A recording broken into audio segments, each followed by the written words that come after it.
So it is 7 now. So good morning, good afternoon, good evening, everyone.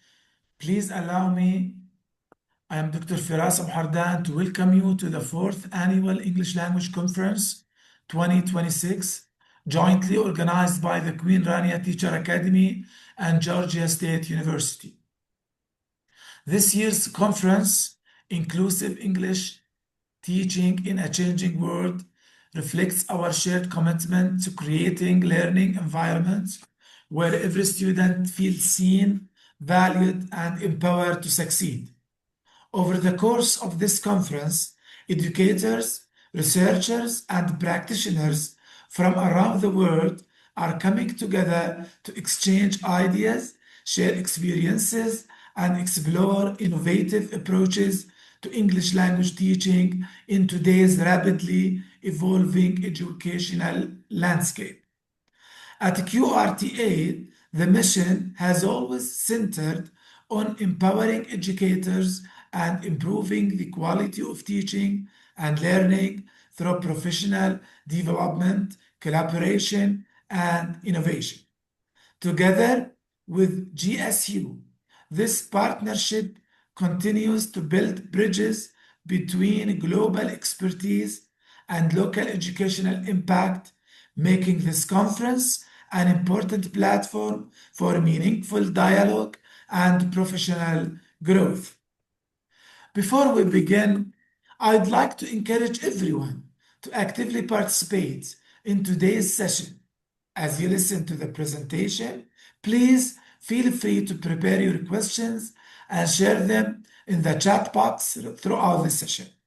We will have a Q&A segment at the end, where the speaker will address as many of your questions and comments as possible.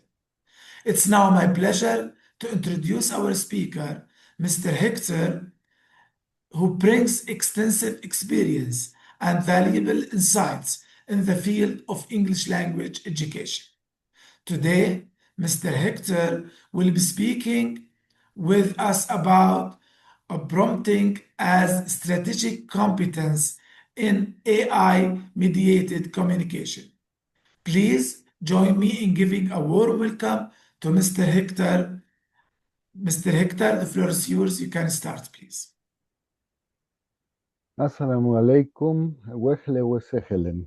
Thank you very much. Good day, good afternoon, good evening, and welcome to my presentation that today we are going to have a quite different topic about what is artificial intelligence, but most important, how the strategic competence that we have in the Common European Framework is closely related to this communicative situation that we have over here. So, first of all, I would like to cover these four topics during my presentation. What we have here is how language shapes the artificial intelligence output, the elements of effective prompts, analyze and improve prompts, and what will be the class application that you could have, or your class, the next one that you can have. Okay, and I am sure that today everybody is talking about, we have a lot of hype about artificial intelligence. However, I would like to share something that was published a couple of no, last week, if I am right. So the National Institute of Geography, Statistics and Information, that is the official government entity that gets all these census and things that we have here in Mexico. We have the national survey, the uses and perception of artificial intelligence, okay, and in this case, the generative one, in the higher education sector in Mexico. And this is quite interesting. Unfortunately, there is no time to check all the whereabouts of this survey, but there is something very interesting. Students, we perfectly know they are using artificial intelligence. They know that, and also teachers, we do that as well.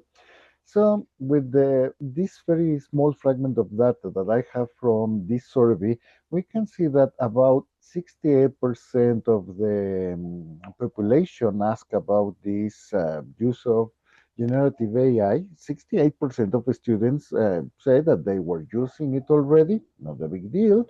However, 60% of teachers were also answered positively that they were using artificial intelligence.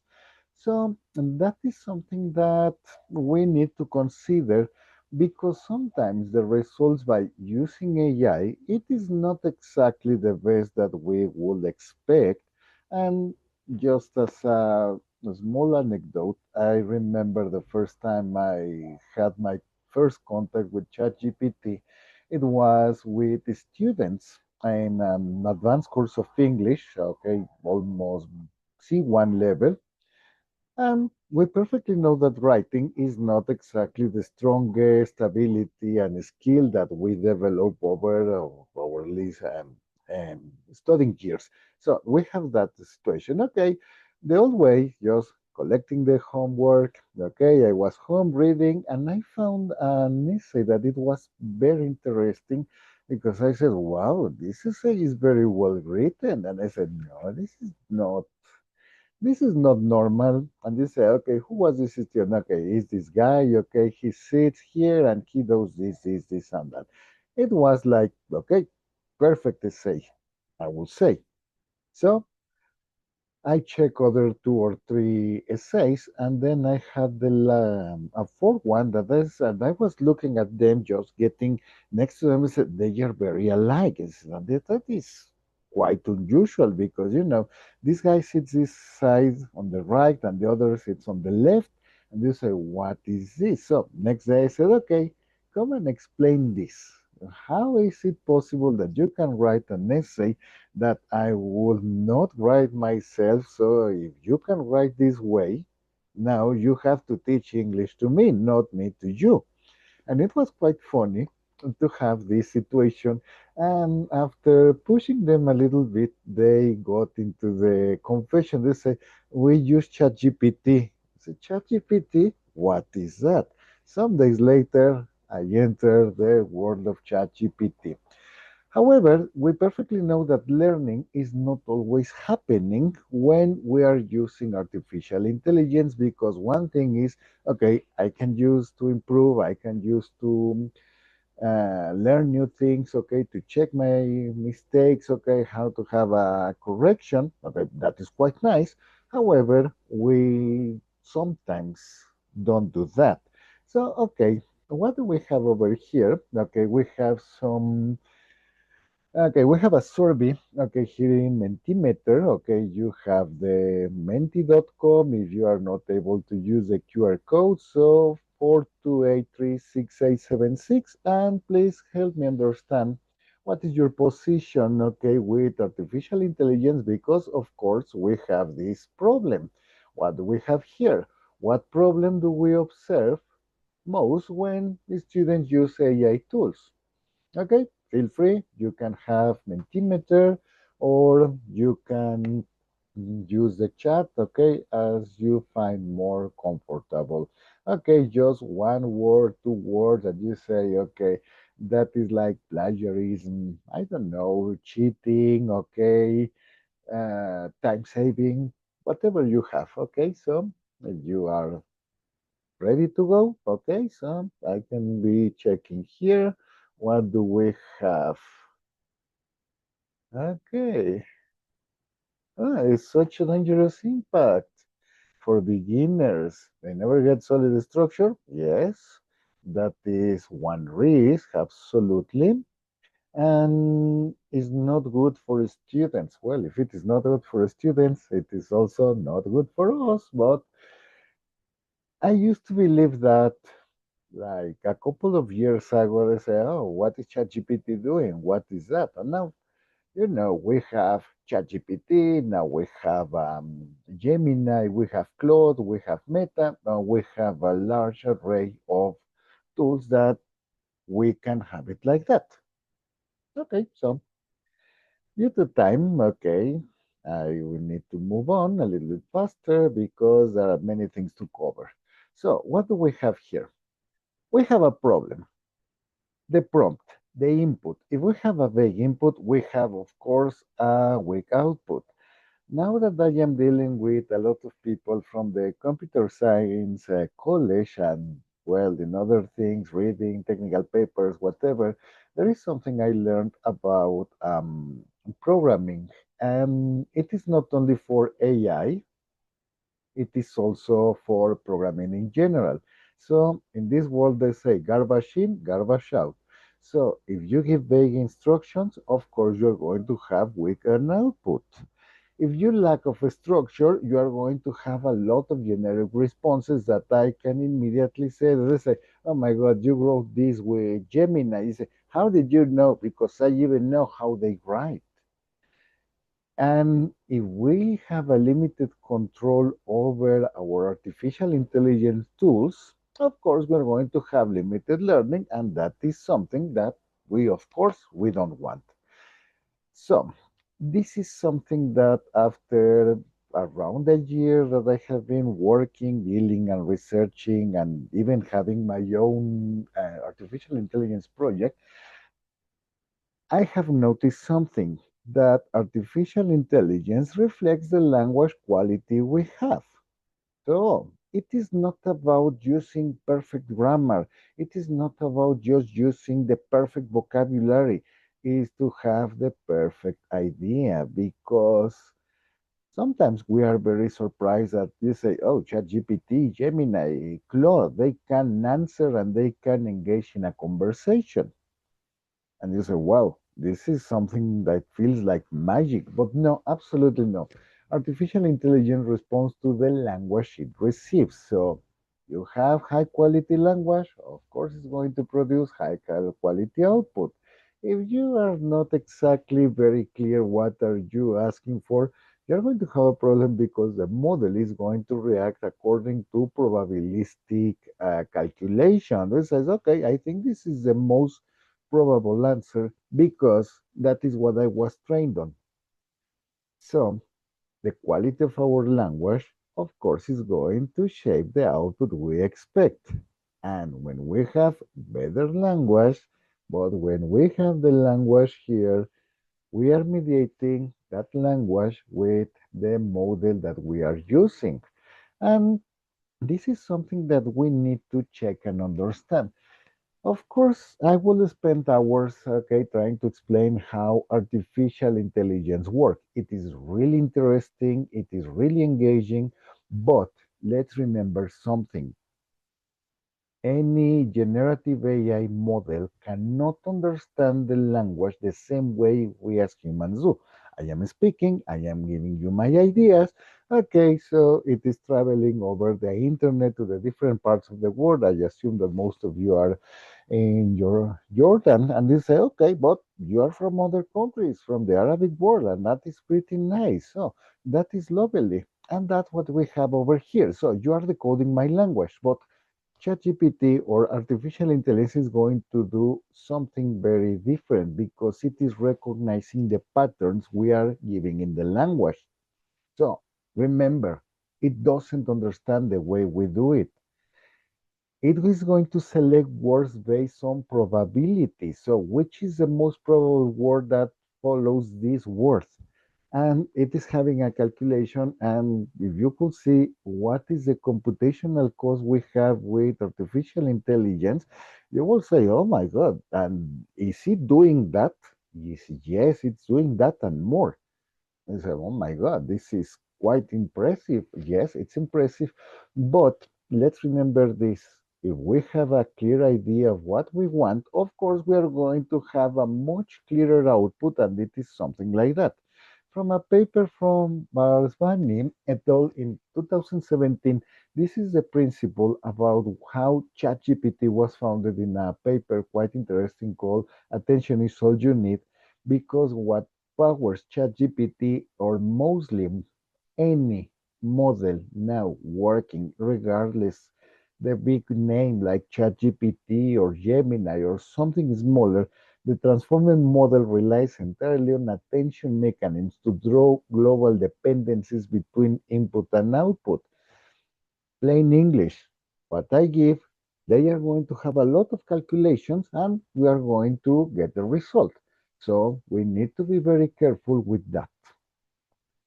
So, as I am now starting to talk about this with you and with all my colleagues here in Mexico and in other spaces that I have had the chance to work, prompting is a strategic competence, the same way that we have it in the Common European Framework, because I am not just giving instructions to the model. I am using my language to achieve a goal. I want you to create a slide. I want you to create an image. I want to find the solution of this problem. I have this question. I want to know what is the capital of France. Of course, we know it is Paris, but the most important thing before sitting and chatting with our favorite model, we need something very clear, something very structured, and something with a purpose. So it is not just saying write an essay, it is not saying prepare my lesson.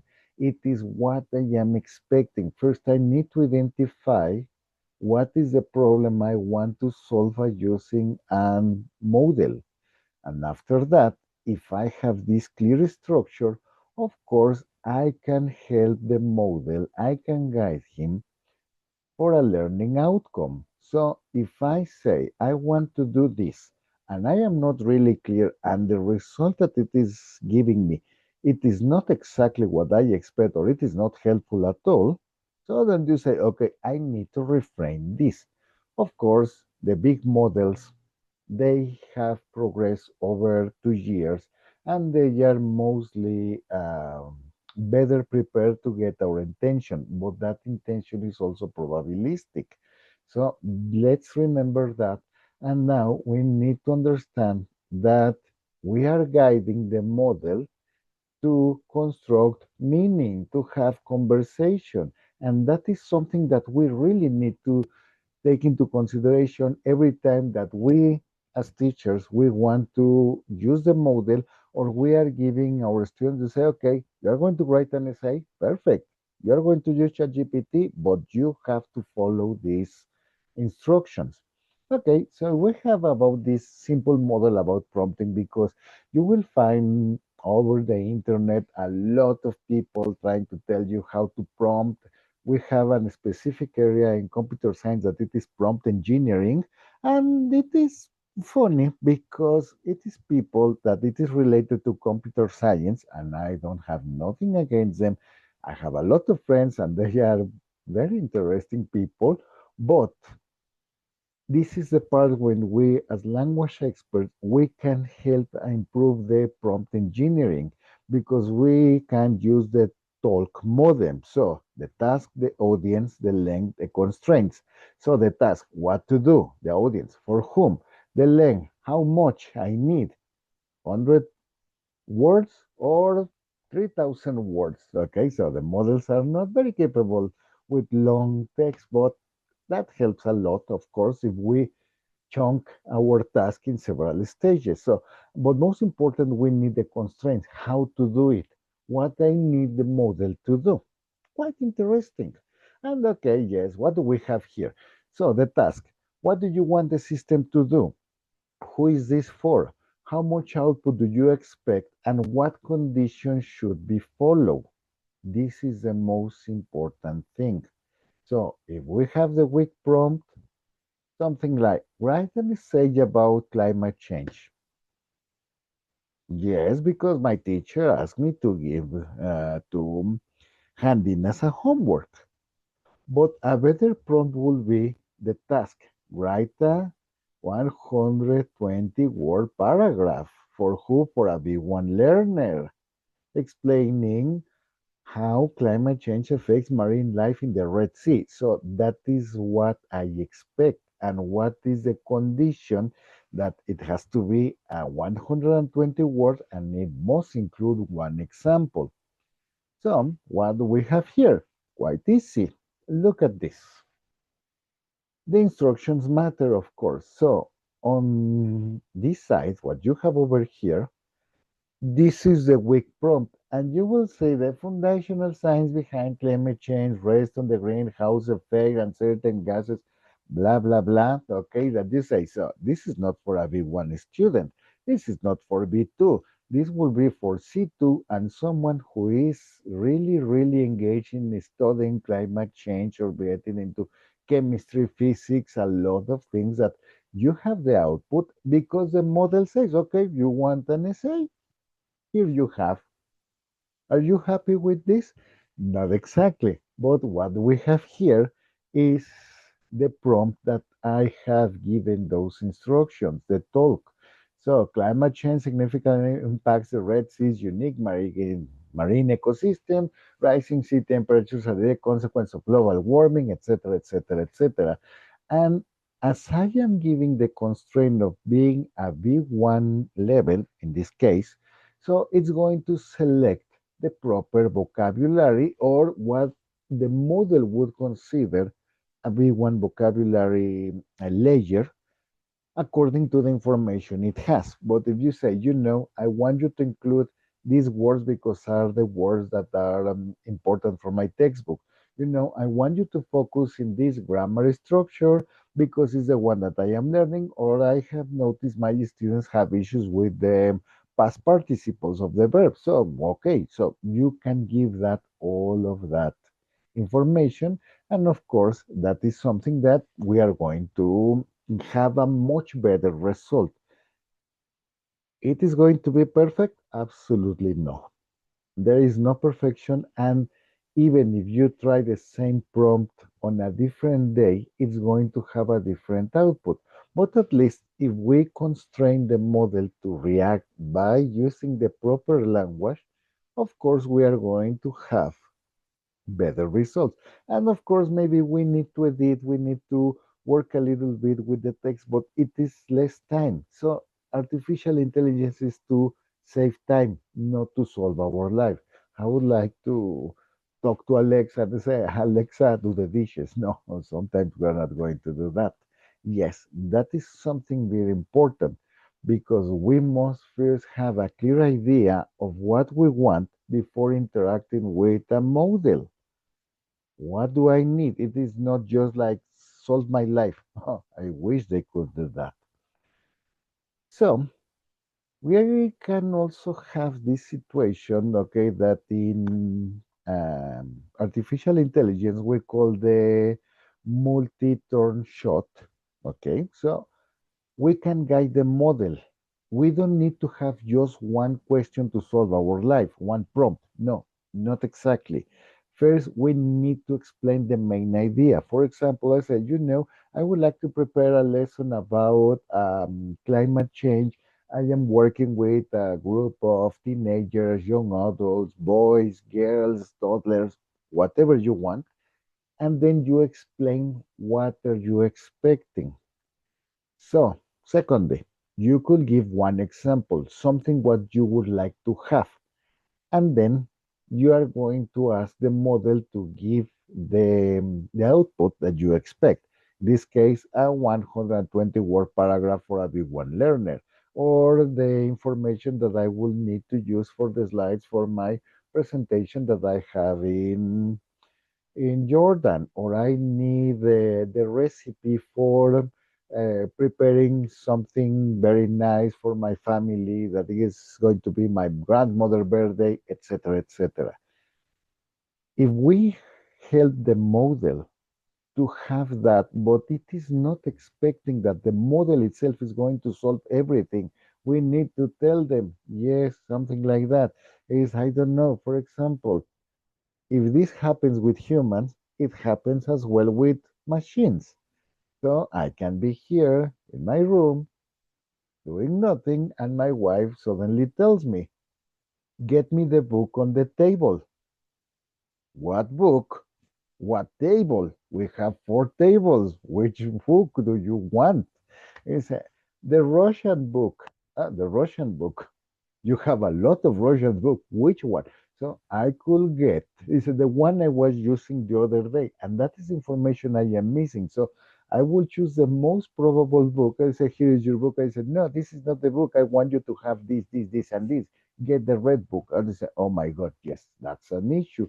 So if we have problems as humans, of course the computer is going to have the same because we need to lead the system with our language, with our communicative intention to give more focus and responses. And this is something very important because, yes, we perfectly know that a lot of students complain about that. Oh, teacher, it is hard for me to speak. Yes, I know. I was in your position many years ago. But what's the difference? I was thinking, how was it that I could develop a very strong speaking ability that now I am giving a presentation here? So, what's the difference? What makes me different from my students to me as my student myself many years ago? The difference was that I had a more structured education. And say, first, you need to organize this, you need to know what do you want to have, and after that, okay, you can start working together with the model so you can expect a better output, something that you have in your mind.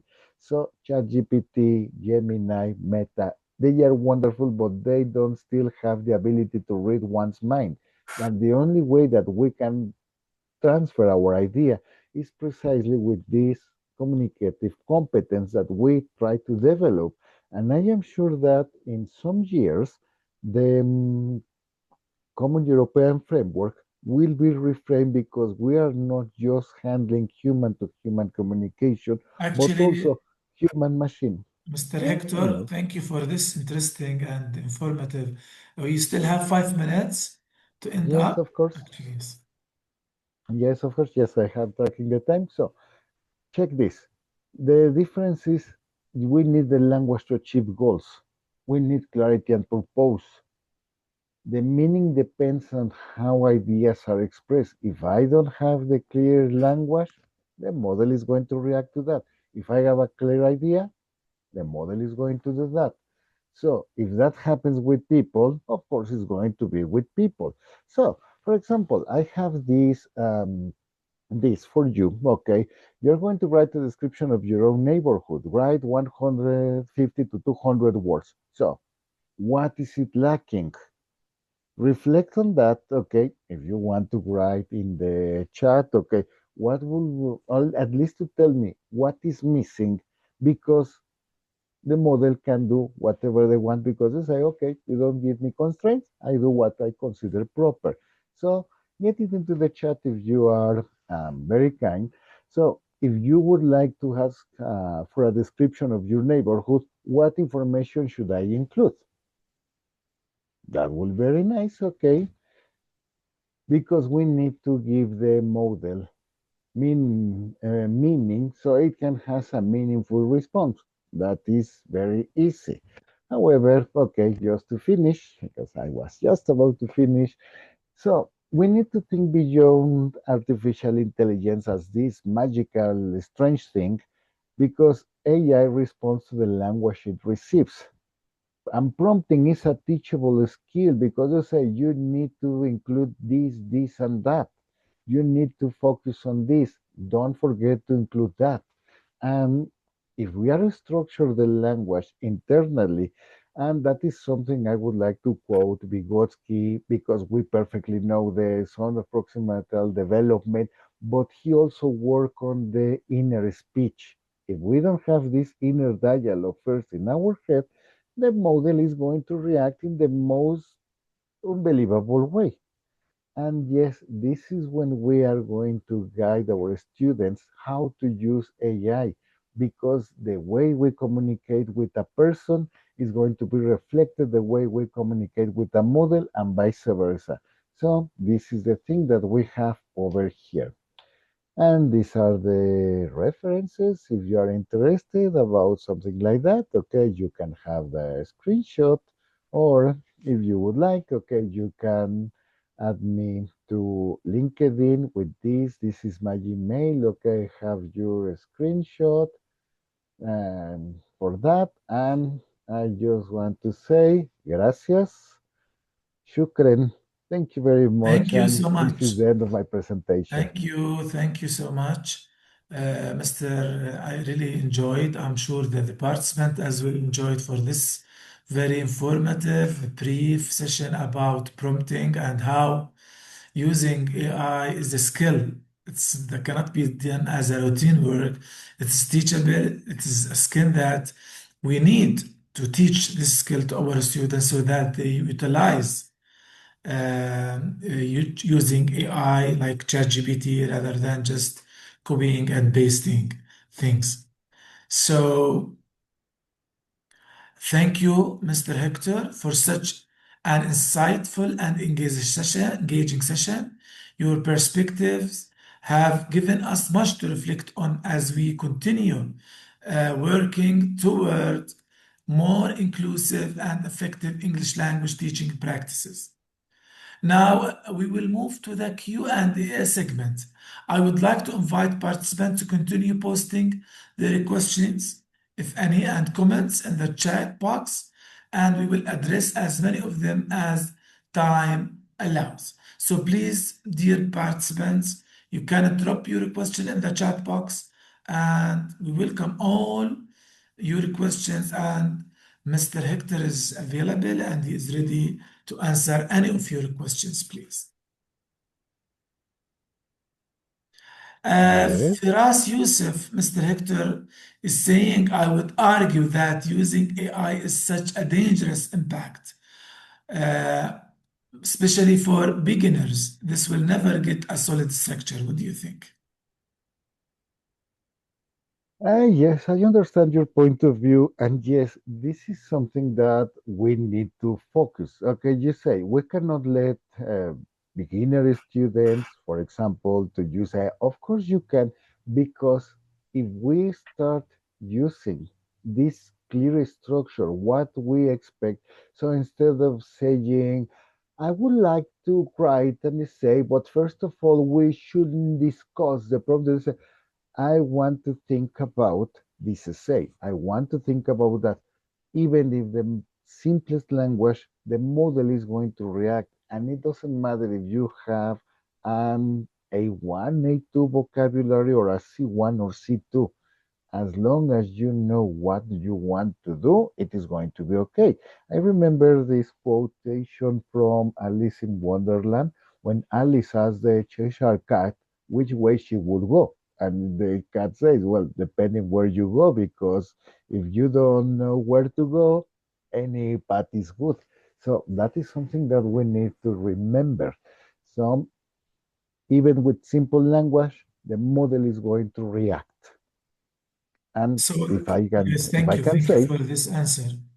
yes, So, do you think, what is built? Faisal Youssef asked, what is built on a mistake will lead to a bigger mistake. yes, I have seen that.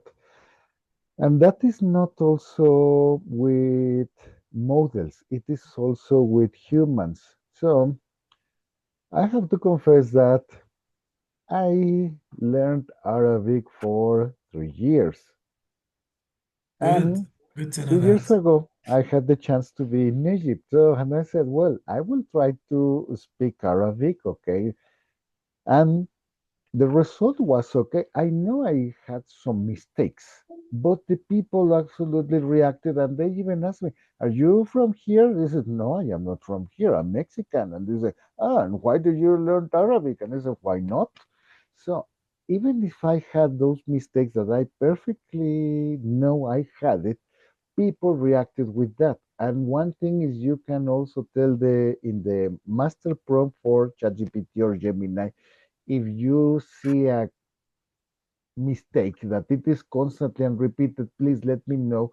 And the model is going to say, yes, okay, we have this, and remember, you have this mistake. If you would like, I can help you to um, correct that mistake.